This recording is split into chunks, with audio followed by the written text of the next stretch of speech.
Welcome to the Three Martini Lunch. Grab a stool next to Greg Columbus of Radio America and Jim Garrity of National Review. Three Martinis coming up. Hey, so glad you're with us for the Thursday edition of the Three Martini Lunch. We've got good, bad, and crazy martinis for you today. If you haven't already, please subscribe to the Three Martini Lunch podcast on your podcast platform, or if you're checking us out on YouTube.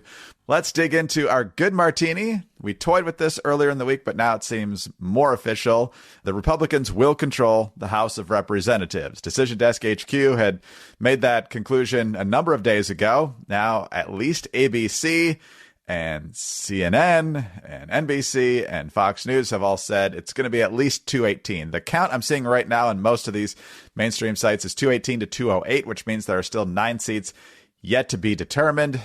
If you figure they break roughly 50-50, Republicans will be somewhere in that 222, 223 range, but they might not break 50-50. And so our concerns earlier about Trump nominating a lot of people from the House where vacancies would be created could be a hindrance to his legislative agenda.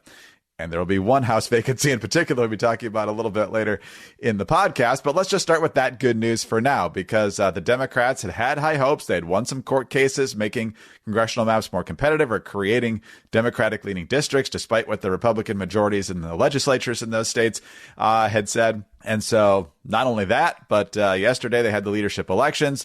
Mike Johnson is going to be the speaker again. I think overall that's good for stability. And also the Freedom Caucus did not put up a candidate against him in conference.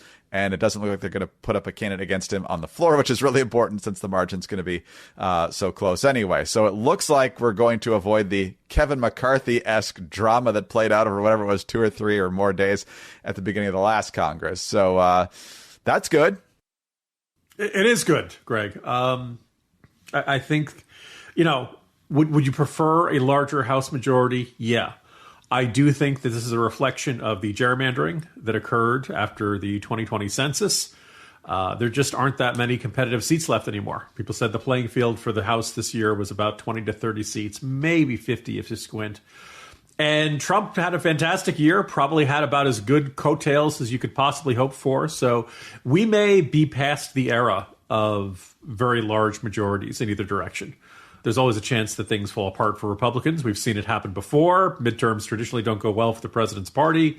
But you'd much rather have the House majority than the minority. It's not like you could say there were a ton of seats where Republicans nominated a vegetable and, left winnable seats on there. There are a couple close ones, but they also won some very close ones. So it's not like you could say, oh, we really got, screwed over by any of this.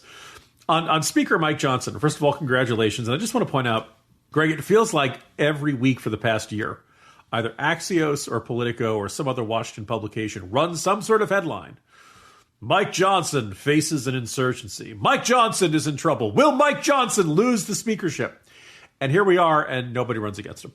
And I kind of feel like this is one part, Mike Johnson is really underrated. Secondly, that's an indication that I don't think there are that many people who really want the job, particularly when you have such a tiny majority. It's herding cats. It's not a fun, glamorous job. This is going to be a recurring theme of today's Three Martini Lunch podcast. That in the end, Johnson seems to be pretty good at it. He seems pretty happy with it. I like his unflappable demeanor when he does these interviews. And I just point out, for anybody who thinks I don't think he's particularly milquetoast. I think he's very conservative in his stances. He just isn't a guy who's frothing at the mouth and pounding the table and all that stuff. And I kind of argue, in a Trump administration, you don't need the Speaker of the House to be doing that anymore. His job is to keep the trains running on time. His job is to get stuff through the House, get it to the Senate, get it to the president's desk. And I think Mike Johnson has done a pretty darn good job of that. So congratulations, Speaker Johnson. You're going to be around for a little bit longer. I think, once again, it's much easier to complain from the outside about the job of leadership. It's much tougher to do it yourself. It's also much tougher to get 218 votes to say, okay, I trust this person. I want them to do this. So, here's hoping for the House Republicans for the 2 years to come, at least. Yeah, that would be good. And I think he's learned as well from his time as Speaker from this Congress that's wrapping up. He was thrust into it in awkward circumstances. And I think there was some growing pains along the way. Most painfully, that failed vote to impeach Mayorkas, where he thought he had the votes and then he didn't have the votes, and then he ended up announcing the failed vote. I mean, at least just for the optics, man, you got to put a backbencher up there to deliver the bad news. But in the end, I think obviously he's won over the vast majority of his conference to the point that he's not going to face a challenger, it looks like, on the floor, which will help things get off to a faster start legislatively. One would hope. So in the end, there's recriminations on the Democratic side. I think we'll probably get into that a little bit more in tomorrow's podcast, unless news blows up in significant ways. But one of the things, and I just mentioned it in passing earlier, is that the Democrats kept claiming that deep red states had unfair legislative maps, and the courts generally siding with the Democrats on that. All I'm going to say is go to one of these news sites that shows the House map and you can zoom in on the way districts are drawn. Go to Illinois. Just go to Illinois when you have a chance and look at the Rube Goldberg way that these districts were drawn, just snaking their way around different things that look completely unrealistic. But of course, when a Democratic legislature does it, the courts never have a problem with it. So anyway, that's your homework for today. Off the top of my head, I don't have the map and the figures in front of me, but my sense was that Trump won somewhere in the mid-40s of the vote in the state of Illinois. You know, nobody really worried. It's a blue state, but still, that was a very good performance for Republicans. And they have, 3 House seats in the state out of 18 or 19 or 20? You know, you'd figure Republicans would have more seats. But hey, it's Illinois Democrats. The dead walk and the dead vote. Yeah, they call it gerrymandering for a reason. There's a guy named Elbridge Gerry, and his districts that he drew in the map look like salamanders. So that's kind of how it works in Illinois, and it's probably not the only state where it's happening. But nonetheless, Republicans with the majority, as long as Trump doesn't nominate too many of them and force them to give up their seats. But in the meantime, more good news. Having knowledge, concrete knowledge about your health is a good way to get healthier. And that's how Lumen can be a huge help to you. I tell you every day, it's so simple to use. All you have to do is wake up and breathe. You can do this. You can do this. I know you can. You wake up, you grab your Lumen, you take a deep breath, you breathe into it. It tells you if you're burning carbs or fats. It kind of gives you an outline then for your nutrition. And the more data you pump into it in terms of when you're working out, what your sleep time is, and all this stuff, it's going to give you a great guide for how to get healthier. Your metabolism is your body's engine. It's how your body turns the food that you eat into the fuel that keeps you going. Because your metabolism is at the center of everything your body does, ideal metabolic health translates to a whole host of benefits, including easier weight management, improved energy levels, better fitness results, and even better sleep. And Lumen will give you recommendations to improve your metabolic health. So if you want to stay on track with your health this holiday season, go to lumen.me/3ml to get 15% off your Lumen. That is lumen.me/3ml for 15% off your purchase. Lumen makes a great gift too. Again, that's lumen.me/3ml. Thank you, Lumen, for sponsoring this episode. All right, Jim, on to our bad martini now. And I guess I can start with, if I was really bearing the lead here, Matt Gaetz isn't in the House anymore. And that's because, well, there's a couple of reasons why, actually. But first of all, yesterday we saw a couple of nominations that I think caught some people by surprise. The second one definitely more than the first. The first was Tulsi Gabbard, nominated to be the Director of National Intelligence. I think all of us expected her to be somewhere in the national security realm. A lot of people thought somewhere in the Pentagon. But no, Trump has chosen her for Director of National Intelligence. And then the other one that really had jaws on the floor was Florida Congressman Matt Gaetz being nominated as Attorney General. I think a lot of people didn't even believe it quite at first, but the post went out on Truth Social, and Matt Gaetz is Trump's choice to be Attorney General of the United States. Interestingly, Politico says the plan for Gaetz as Attorney General came together yesterday, just hours before it was announced. It was hatched aboard Trump's airplane en route to Washington, on which Gaetz was a passenger. Boris Epshteyn played a central role in the development, lobbying Trump to choose Gaetz, while incoming White House Chief of Staff Susie Wiles was in a different adjacent room on the plane, apparently unaware. Obviously, he's the president. He can make the choice however and whenever he wants. But if you're going to have this trusted advisor right next to you, you usually want her in on the considerations. But nonetheless, then, Jim, you've got people like Susan Collins and Lisa Murkowski saying this is a non-starter. A lot of people don't think Mitch McConnell will be on board. Other people, though, think that kind of this mentality of the president should get the cab that he wants could prevail. Case in point is Mark Wayne Mullen, a longtime Oklahoma House member who had been very critical of Gaetz and publicly talked about what Gaetz allegedly showed people in terms of his list of conquests, and talked about how he was at these lewd parties and so forth. And that's kind of the same thing we're hearing from Liberty Counsel, a very strong ally, usually of President Trump, talking about Matt Gaetz's legacy of sex and drugs, which is tawdry, to say the least, if in fact it's true. But now Oklahoma Senator Mark Wayne Mullen, who will be voting on this and all the other nominations, says that the president should get the cabinet he wants and that the process should play out for Matt Gaetz. Also, Matt Gaetz immediately resigning his seat, not when he might get confirmed, which is usually the case. And then we find out that, there's a pretty negative House ethics report on Matt Gaetz that's expected out in a couple of days. And now that he's resigned, he's not going to be subject to that report being released. If he's in fact going to make it all the way to the confirmation hearings, I'm guessing somehow that report's going to get made public one way or another. And so some people see this as Trump really taking the pitchfork to the deep state, and other people saying there are a lot of other people who could do the very necessary ripping apart of the Justice Department without the baggage that Matt Gaetz brings. Some people think it's like 12-dimensional chess, where Trump looks like he's being nice to Gaetz, but then Gaetz gives up his House seat and then gets torpedoed in the confirmation process because of the ethics report. I don't know. It seems simpler if you could just let the report come out. But anyway, I don't know what you are thinking most about this, Jim, but what did you make of the nomination, and where do you think it goes? Well, I nearly killed Hugh Hewitt this morning by making a very off-color joke on his show. I will not repeat it for you, Greg, because this is a family podcast. But nonetheless, listeners, use your imaginations. But can we retire the phrase 12-dimensional chess? Because really, once in Star Trek, they played the 3-level chess, and that's about as complicated as it gets. And I really, Trump plays checkers. As soon as this happened, actually, I too at first thought, okay, Gaetz's job is to be the lightning rod. That all of a sudden Tulsi Gabbard doesn't look so bad, and Pete Hegseth looks like he's going to cruise to, when Gaetz is on the table, everybody else automatically looks better.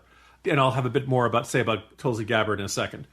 You're like, oh, okay, so this is the guy who's designed to fail, that almost every cabinet, there's some nominee that does not succeed. Trump gets him out of the way and then gets the person he really wants. Well, much like that reporting from Politico, a lot of people are saying, no, Trump really thinks Matt Gaetz is the best person for the job. Like most people go, all this thought that Susie Wiles was going to be this great, keeping Trump productive and not wasting political capital and energy in unwinnable fights and all that stuff. Yeah, never mind. And I also point out that a bunch of these more controversial picks came out almost immediately after I wrote a corner post saying, barring any major scandal, the president should get the picks that he wants. And of course, apparently Trump took that as, okay, I can nominate whoever I want, and therefore these are the people that I want.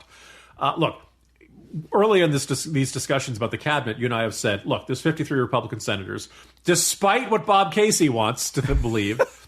And, you need 4 Republicans to vote no. For most of these candidates, you're going to have a tough time finding 4 Republicans who will not give the president the nominee that he wants.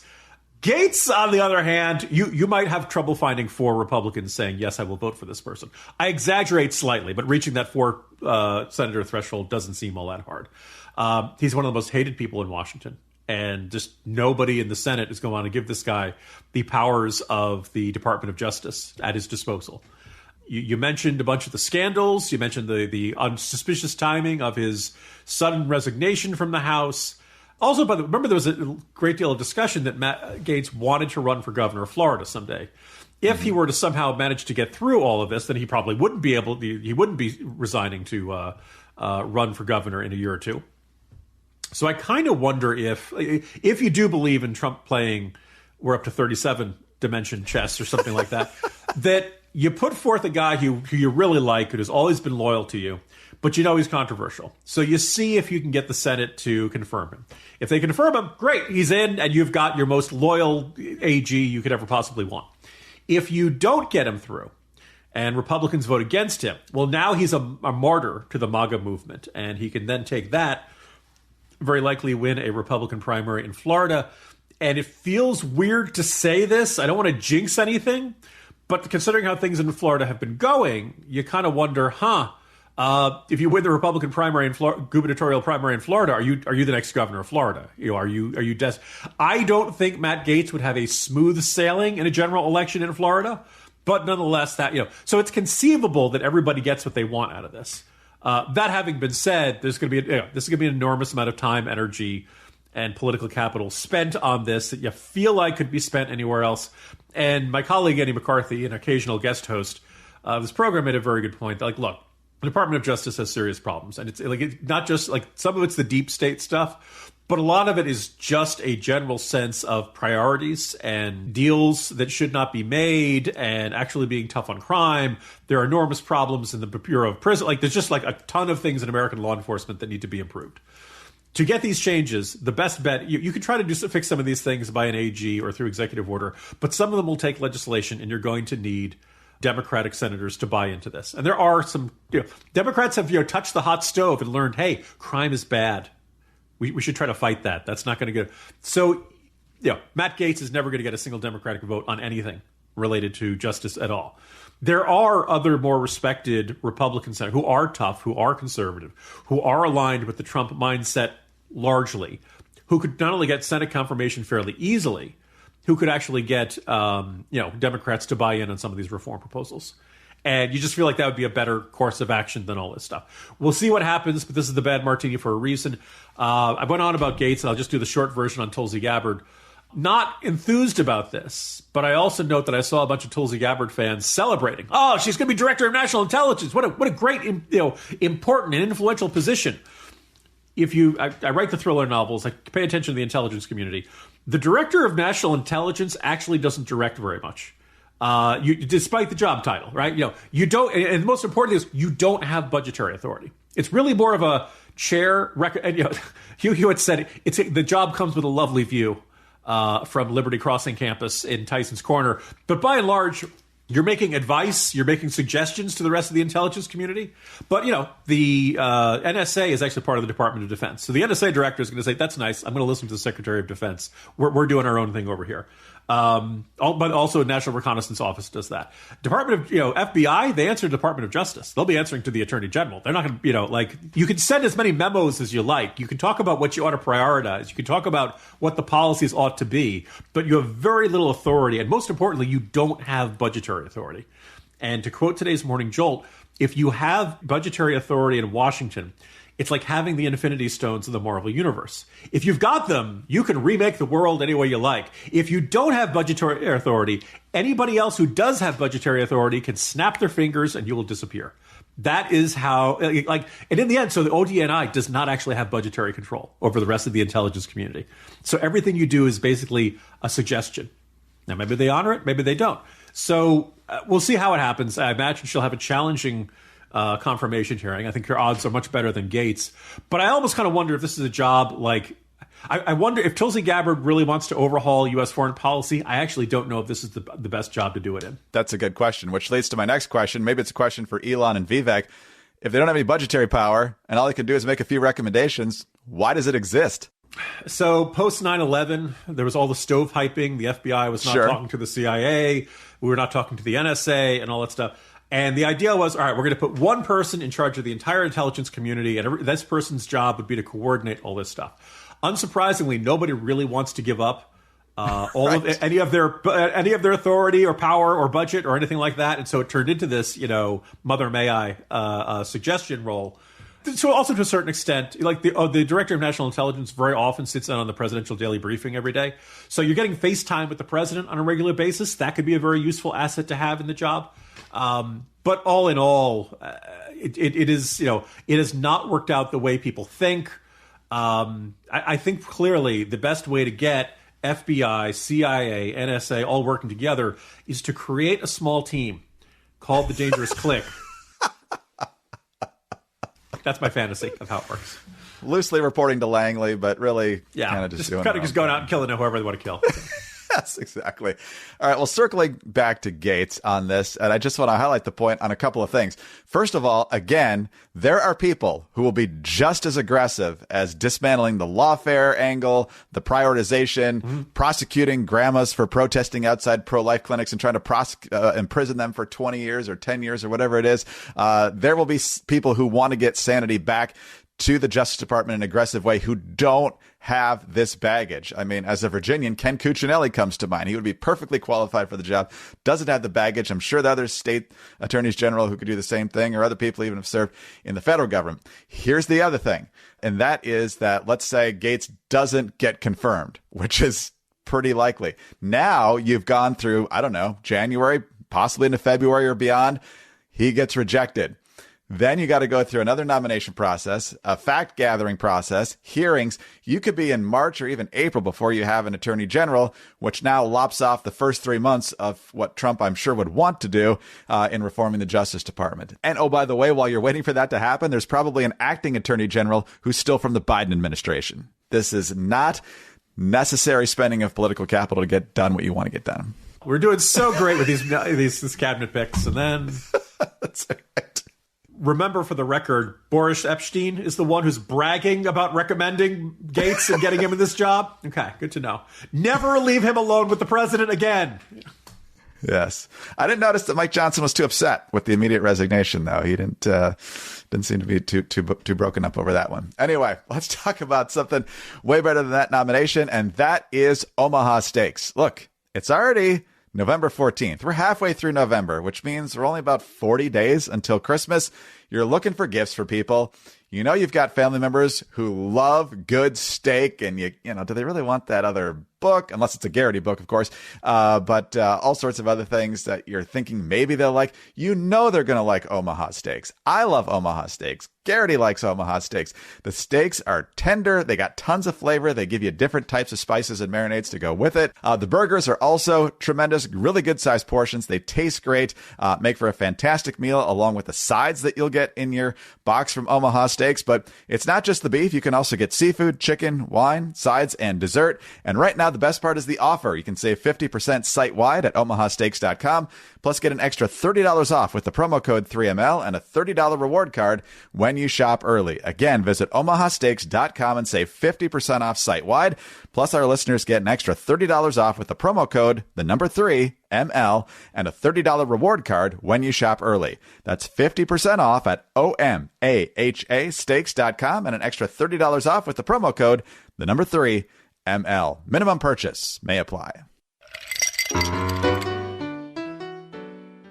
All right, Jim, some people might think this is a broken record since we've already talked about Bob Casey this week and his refusal to concede. But now we've got a new wrinkle. The Pennsylvania Senate race has officially gone to a recount. By my last check, Dave McCormick leads by about 26,000 votes, actually a little more than 26,000 votes, which means the preliminary count is done, and a recount overcoming a 26+ thousand vote lead is highly unlikely. But as you may have noticed, and as we talked about, Mark Elias, who is the Democrats' bigwig on elections and trying to steer things in favor of the Democrats, has been up there trying to finagle a way to rescue Bob Casey. It's not going to happen, but Matt Gaetz has flagged this on Twitter. He's with the Dave McCormick campaign, and Ari Fleischer also retweeted it, pointing out that Casey's case for a recount comes down to him trying to convince a court that people who aren't registered should be allowed to vote. In the accompanying documentation from the legal filing, there's a section that says challenges to provisional ballots based on voters' registration status. It says they're challenging the rejection of provisional ballots based solely on the board staff's failure to find voters' names on registered voter lists. They say sometimes closer scrutiny will find these names because sometimes middle names are involved or hyphenated last names or whatever it is. But Jim, the Democrats, stance as the ardent guardians of democracy takes another punch to the gut when their argument is, just because you're not registered doesn't mean we shouldn't count it. Before we continue, Greg, dear listeners, the following section may have segments that are disturbing to those with long memories on the Republican side. Dino Rossi, candidate for governor of Washington State, came very close. I think it was Christine Gregor, I want to say, and was very close. And they, during the days subsequent, they just happened to find, it was a couple hundred vote margin or something like that. Norm Coleman running for the U.S. Senate against Al Franken. He may not have been good enough or smart enough, and doggone it, people may not have liked him, but they just happened to find enough votes. I don't know if that one was in a trunk of a car or something. You have these very close races, and then they just happen to find votes that, just enough votes to put the Democratic candidate over the top. If it feels like it always happens this way, my colleague Dan McLaughlin did a review and basically said, how often do Democrats win the close ones? And it was not 18 out of 18. I want to say it was something like 12 out of 18, and he did it when it was, 3% or less. So the short answer is that Democrats do win more close ones than Republicans can. Maybe that's the way things shake out. But you'd figure, all other things being equal, they'd be roughly 50-50. And is that evidence of cheating? No. And it does, says the Republican lament, these guys always win, they always find enough votes. Well, apparently they don't always find enough votes. But what we are attempting to see in the state of Pennsylvania is Dave McCormick won. Dave McCormick won by not a huge margin, but it's like you're not going to find 5-figure vote totals stuck in the back of a jam machine, right? You're not going to find, there's no, it's not going to end up in a desk drawer somewhere. We're talking, as you just said, was it 29,000 votes or some large margin like that? That's a county in some places. Now, as I laid out in yesterday's Morning Jolt, there are these provisional ballots. There are a handful of bluish counties in that, Montgomery, I believe, was one. I want to say Delaware was one that Casey had won, where they had not all conditional ballots reported. But of the 20 counties, like 16 or 17 of them were red counties that McCormick had won. And a bunch of these he had won by a wide margin. So you would not expect to find, and remember, it's not, there are 6 provisional ballots somewhere. If I'm Casey and I want to get ground, 3-3 doesn't help me any. I need it to be 4-2, and even though I got 4 votes, because you got 2, I only gained 2, right? So we're not just talking about the total number of votes, we're talking about the margin. I think as of yesterday, there was 80,000 or something, and he had to make something in the neighborhood of 30,000. You run the numbers on that. Casey's got to win 2/3 of the vote in a whole bunch of these provisional ballots in a whole bunch of deep red counties. It's not happening. You just, that would be the sort of, if that comes to pass, I'd be like, okay, yeah, all right, Biden did steal the 2020 election. That's just one of those things where you just can't follow. The math doesn't add up that there would suddenly be this giant reserve of Democrat votes that just happen to, all be under provisional. Look, I don't like conspiracy theories. I don't like throwing paranoia onto this. I feel like there's way too much of this goes on around here. But this does appear to be a case in which Bob Casey lost the election, and now they are attempting to find, wink, wink, enough votes in these places, votes that really should not be counted. If you're not a registered voter, you should not be counted. I already got my beef with the state of Pennsylvania that if you throw, whatever the deadline for your absentee ballot is, that's the deadline.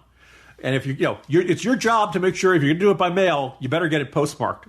If you get smudged, okay, I'll understand it's a gray area. If there's no postmark, that thing could have come from anywhere. That thing could have been mailed anywhere. I don't want to count that. We have rules for elections. If you want your vote to count, you have to follow those rules. And I remember, this goes back, ironically, all the way to Al Gore in 2000, where to Democrats, the only thing you had to do was want to vote, right? To everybody, to Republicans, they're like, no, you have to be registered to vote. You have to vote with a precinct where you are actually registered to vote. There are the very basic rules you're supposed to follow. And the Democrats are like, well, if you want to vote for a Democrat, we have to throw that out. Those rules cannot matter. Unfortunately, I don't think this is going to succeed. But it is disturbing to see the determination at work. And also the sheer shamelessness. I've been hearing about, Bob Casey and his dad, and God, he's such this reasonable, shut up. Like this is, Stacey Abrams is saying he's going a little far. All right. That's the perspective there. Yeah, exactly. There are rules in place. I mean, at this pace, you could have Mark Elias saying, we found about 50,000 people who wanted to vote for Bob Casey, but didn't get to the polls. Yeah. We're just going to let them vote on Wednesday. And go on from there. So here's the other thing. Chuck Ross used to be with Daily Caller, now is with Free Beacon, flagging that on Mark Elias's website, he is attacking Eric Hovde for pointing out that there was, in Hovde's opinion, a suspicious large number of ballot drops in the middle of the night from Milwaukee County, which were 90% for Tammy Baldwin. And he's really mad that Eric Hovde won't concede, even though he's lost by between 25 and 30,000 votes. It's the exact same situation. Exact same situation. I will make one point about these middle, when they say, in the middle of the night. Greg, in the day or two after the election, we were complaining that the vote count was going slowly. So if you want people to work through the night counting all the votes, you can't complain about the vote totals changing in the middle of the night, because that's when they're counting the votes, right? One or the other. Either you say, all right, we're done for the night, we'll begin again in the morning, and that way you don't get any sudden drops of new ballots coming in at 3 a.m. Or you say, no, work through the night, and you totally expect that. It's not inherently suspicious for a number of people. And a 90-10 split in Milwaukee doesn't seem that outlandish or that unusual. But, again, if it's within the law, first of all, whatever the law is on Election Day should be the law that stays in place. In fact, I think probably you should not change the election rules shortly before Election Day. I don't like these courts jumping in and saying, well, actually, I have now decided that all these things that you said weren't a legitimate ballot, I've now decided is a legitimate ballot. We had a late decision in Pennsylvania on that one about the dating of the envelope for the mail ballots. And also just whatever, like on Election Day, when polls close at 8 p.m. or whatever it is, the number of votes in should stop, right? That is the deadline. You should not say, okay, here's, polls have closed, but we're going to keep adding to the total for 3 days or however many more days it is. The vote total should be, anyway, I could rant about this all afternoon. That's exactly it. The only pushback I'm going to have on the middle of the night stuff is you watch these especially big metro areas during the mid to late evening, and it's like 5, 10, 15. Like Wayne County was stuck in Michigan on like 20% forever. Yes. But then as you watch during the night, because I stayed up till 4 o'clock because I'm an idiot, it's not like you get 25, 35, 45. Yeah, it's all of a sudden it's like 85. Boom. Here's a huge edge, and all of a sudden this person's been ahead all night is over. There's no like incremental reporting of results. It's just one big blah, and then all of a sudden, okay, here's your winner. Good night. What was it where Gary, Indiana, always used to report way after the rest of the state? And whenever there's one county or one locality that always reports way later than everyone else, everyone gets suspicious that they're looking to see how many they need so that they can generate it right before, right at the deadline. That's the old Mayor Daley strategy, right? Yes. It's a little bit of precedent for that. But anyway, Bob Casey, you don't have to go away mad, but you do have to go away. It's time. It's time. Yeah, Jim? You can go away mad. It's over, Bob. It's over. Jim, see you tomorrow. See you tomorrow, Greg. Jim Garrity, National Review. I'm Greg Corombos of Radio America. Thanks so much for being with us today. Do subscribe to the podcast if you don't already. Tell your friends about us as well. Thanks for your 5-star ratings and your kind reviews. Please keep those coming. They're a huge help to us. Also, get us on your home devices. All you have to say is play 3 Martini Lunch Podcast. Follow us both on X. He's at Jim Garrity. I'm at Dateline_DC. Have a great Thursday, and please join us again on Friday for the next 3 Martini Lunch.